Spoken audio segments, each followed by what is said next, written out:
amanya n'eddobooza David Sanchez aka Mr. Social Media Monster tukyali ku nsonga za battle andi n'omukulu DJ Nimrod omu kuba MC abali ku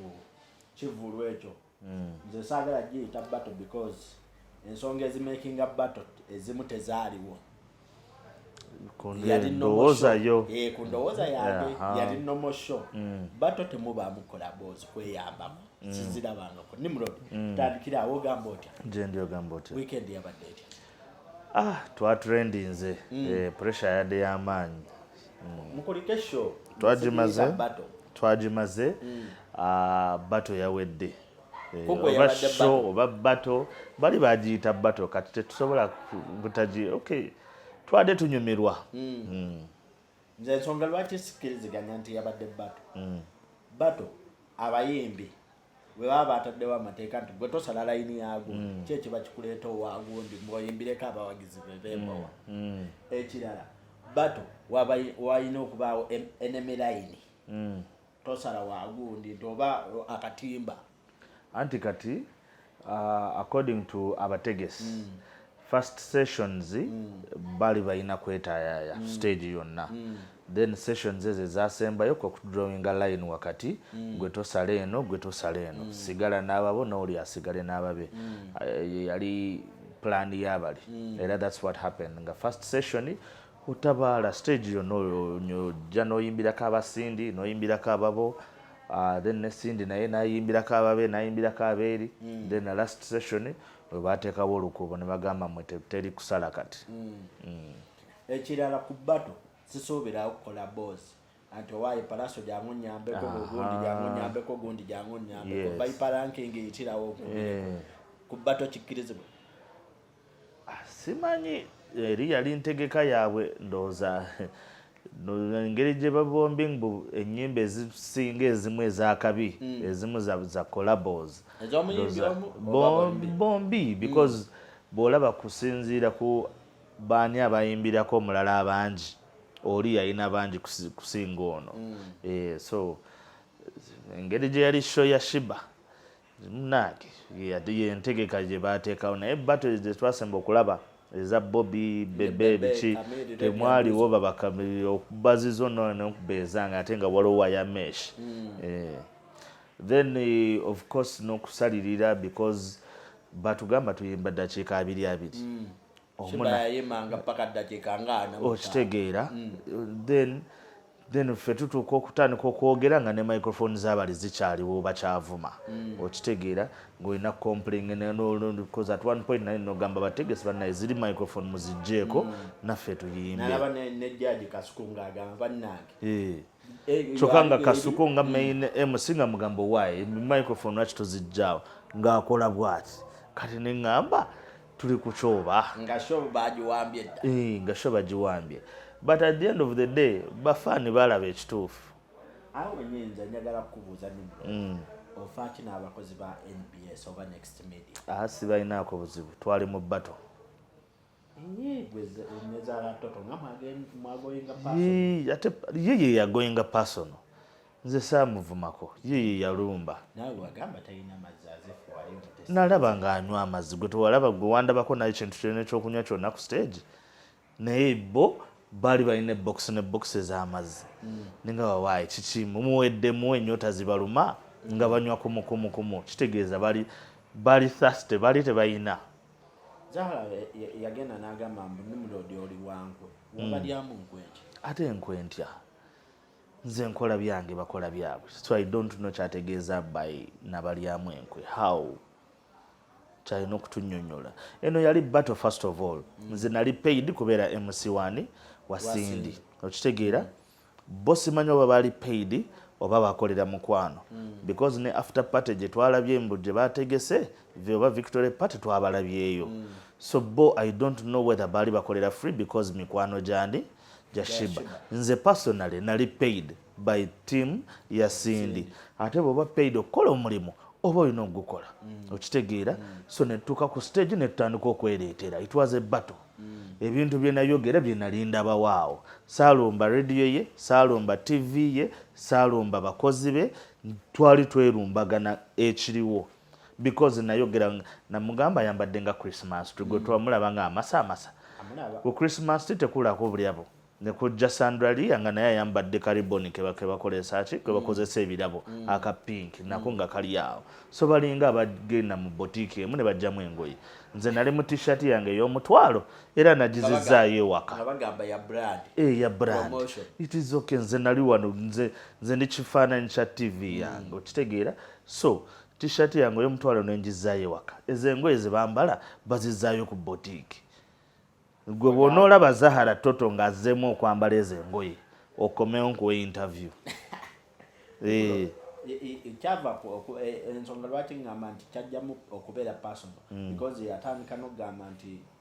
gwe ne ka radio station anti kwekugoyinga personal kwekugoyinga personal kati ka radio kange yali avuma kati ka TV kange yali avuma kati nze saalomba TV ye saayogera ku radio station ye nali njogera ku ye ekiri awo okitegeera so ndowooza nakwata waluma n'atalo n'asalawo kulumba company number that is very unprofessional nze saamuvumako yanvuma n'asaba bato kati nze nabatolinga Zahara Totto azanya non-stop ngenda ku batolinga non-stop ze zaazanya okitegeere fena tukimanyi ate naye tekikyamuswaza naye akimanyi okitegeere yatandika kuvuma mu Nimrod jangu wano onsasule gwewandeese okitegeera I think kyamusukkako abantu abo tebamanyi professional MCing ne bato kiki kyetegeeza sometimes you don't need to go personal Nimrod kyekyakusozaawo tawulo ku bato wayitamu n'ogirekera kayima shafi nali nina ate we nina okugenda ewalala nali nina event endala era nabambuuki nga nabagamba ku ssaawa 5 ngenda kuba nkola ki nvaawo ne bakkiriza ate we nakiteera nga kweri nkiwanise nga sikyalina kyenzizaako bali nabanyiiziza dda bavuddevuddeko dda n'ebintu ne bibalema so and I left them at the right time naye wakuba ne kayima naye yamalamu amaanyi yakwatirira ekintu naye kyamuzitoyera bantu bataano anti era Zahara Totto bonna n'abakuba kati n'ensonga endala man oli yatandika ate kulumba ebitaliiyo okitegeera kati nze sobola kulumba NBS oba Next Media Fraternity there's no reason why I should attack them or abuse them which Zahara Totto kyeyakola n'atandika okuvuma ka radio n'atandika okuvuma ka TV ebyo byali uncalled for because enensi tuzunga tomanya kati next year nyinza okugenda ate ku NBS nga nsaba omulimu ne bajjayo evidence Nimrod watuvumira TV yaffe wano kati lwaki tuba tukuwa omulimu kitegeera bintu byatuuka ne bibeera personal n'engamba waayi kino ekintu kansoke nkiveemu tuddeko ku side gye waliko atwalaba ebyuma bifu nga gwe professional DJ oba aludde mu ndongo omuyimbi waaba agenda kukola ekivulu abaako ne plan zinaga njagala bandi bweti ebe enkubira njagala sound wange abeere bwati njagala sound engineer bwati njagala lighting bwati njagala Steve yabeera mu production ku side ya Cindy cyane kitya because twalaba sound first round kyatagalamu kati byebyo omanyi kati ekivulu kyali kya Sheebah Yolo Festival be baali basalawo biki ebyokukozesa byekyokukozesa Cindy yayitibwa mu kunyigirizibwa kwa maani nnyo apparently nawulira mbone n'okumugamba aleete band was last moment naye nga I think bo be baali balina ogiteekawo those are just rumors sibiinaako evidence but ye yayita mu kunyigirizibwa atandise okuyimba olusi tebikola bulungi but nga a star artist a professional artist she managed to pull off the battle era still nekiggwa naye nga bintu tebyali straight bulungi nnyo wali kyova ngambye n'obudde bwaffe bwatuukanga nga microphone zabali zikyaliko kitegeera so tebyali that fair nga gwe omuntu aludde mu music besides okubeera nti wali oze kukolera side eri mpe ensonga zo 5 ez'enjawulo ku buli muyimbi buli omu kyeyasinza munne naki ekikulu ekisenza okugamba nti Cindy yawangula nga gwe omuntu nze of course first of all nali ku tiimu empanguzi sisobola kugoyinga ku side y'omuntu nga ndaba ngenda fiira mu firimu tekisoboka era n'abayimbi abampita ku stage zaabwe bammanaging oba nzanye music either mba ngenda kubeerako dakiika ntono nveewo nga ndaba tekingattako oba nga ngenda kubeererawo ddala nga ndaba nange kikola ki kijja kunkolera kyovulaba mbeera ku stage ya Gravity nengimanaging nga mmanyi ino show y'amaanyi nembeera ku stage ya Palaso nengimanyi nga mmanyi ino show y'amaanyi so kyovulaba first of all na taking a side ya Cindy because ne bafaani bennyini baali balaga Cindy had more people than Sheebah although Sheebah's people were making more noise okitegeera and needed more water ebyali ku stage wabiraba abajja bafaani abajja okuzinira Sheebah ekifaananyi kye baalaga naffe abaali bazinira ffe bafaani ffe twali clean waliwo ebyali ebifu side eri ng'olabira ddala ekifaananyi ekyo tekinyuma sound nga bwe twabyogeddeko somewhere there was unfairness even performance time oli tugambye eddakiika 2 oli ayimba nnyo ffe tuzze tukubya abiri gaffe tukigadde so bintu bingi nnyo but at the end of the day bafaani be basalawo koze ekituufu twakiraba bafaani be basalawo bamanyi ono yawangudde ono teyakoze eki teyawangudde tutwale mbumpimpi nti Nokia yagwako mangu iPhone yagwako mangu omuliro ate nga iPhone erese iPad erese iPod Z erese iCharger erese kugamba iPhone yaleeta ebintu bingi naye nga ffe tulina big pin charger yokka gye tuyina ngate mulinako nakatikamu nga kabaaka naye nga kayimba kamaanyi your last remarks ku bawagizi aba team Cindy first of all battle yawedde gwakyalinamu obusungu bwo oba akanyigoko gwamanyi nze personally nakola omulimu gwange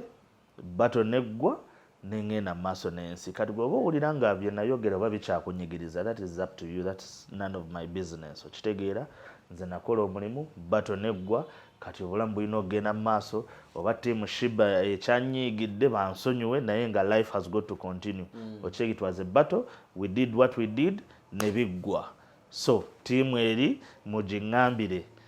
battle yawedde sirala lwaki bakyampala na ku social media bakyanvuma olubuto bakyanvuma okiwalaata yes mbiyina naye biri byaggwa tugende mu maaso kati n'ensi Sheebah Simuyiinako Buzibu Sheebaholics balinaako buzibu bonna mbaagala nnyo ne tiimu Cindy eyansasudde neyanziza nnyo eno entertainment tugende mu maaso nabe nekyaliwo nga agamba nti naye alina gwe yeepikira gwe bayita tiimu ayiteero agamba alina Range Rover alina ennyumba z'abapangisa yabadde ku lido buli omu kati akasuka kike bw'oba oyagala battle name nga gw'oyagala obbatolinga naye tugende mu maaso naye nze anjagalako battle first of all olina okuba nga wali okozeko ekivulugwe nga DJ second olina okuba nga olina DJ awards eziwerako nga ziwera more than 5 at least okitegeera second olina okuba nga ozanye music for more than 5 years ng'oli mu DJ industry okitegeera third sobola kubatolinga muwala abakyala mbawe ekitiibwa kyabwe batolinge ng'abakyala njabba kwasa abo batolinge nze nga nze sobola batolinga mukyala weewaawo DJ Nimrod signing out.